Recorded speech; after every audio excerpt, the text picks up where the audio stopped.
The letter said the cabin had been empty for 20 years. But when the ex-Navy SEAL unlocked the door, his canine froze, growled low, and stared into the darkness like someone was already inside, waiting. Ethan Cross had survived things most men never talked about. Night raids with no moon. Explosions that stole friends in a blink.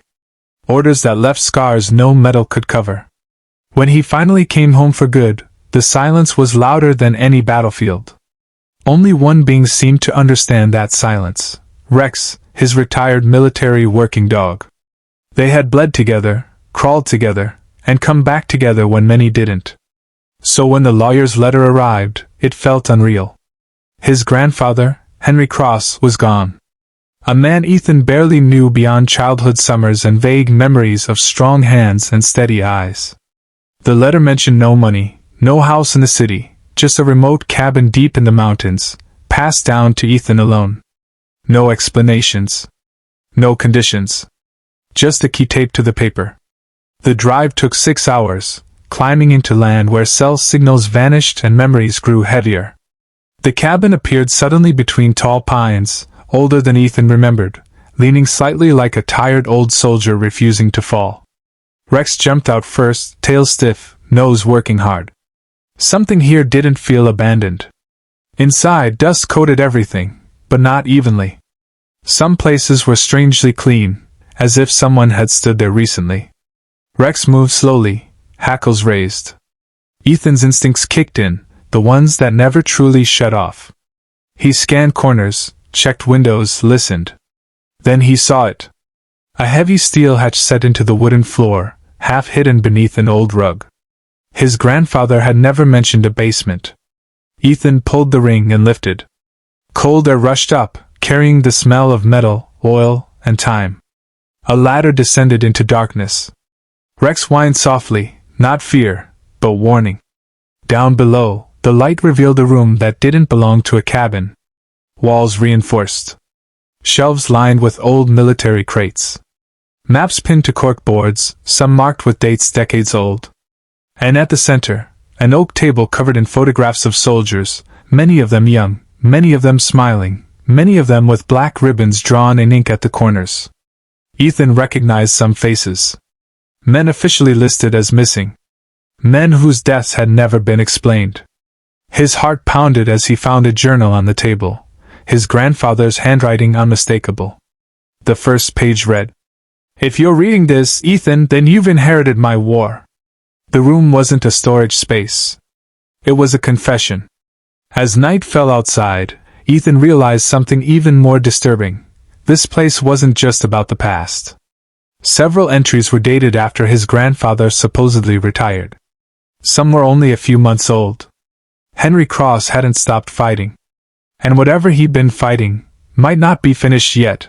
When Ethan reached the final page of his grandfather's journal, the words made his blood run cold, because the mission wasn't over, and it named him next. Ethan spent the night in the cabin, rifle close, Rex alert at every sound. The journal told a story no history book would ever print. Henry Cross hadn't been just a soldier. He'd been a silent guardian, protecting people the government chose to forget. Soldiers left behind. Families threatened into silence. Evidence buried to protect powerful names. The cabin was a safe house. A last line of defense. Then Ethan found the video recordings. His grandfather appeared older, thinner, but sharp-eyed as ever. "They'll say I was paranoid," Henry said to the camera. "They always do. But you, Ethan, you were trained to see patterns. And Rex, he'll sense what people don't." The final recording showed Henry standing in the same room, voice urgent. "If they come back, they won't knock. Trust the dog. Trust yourself."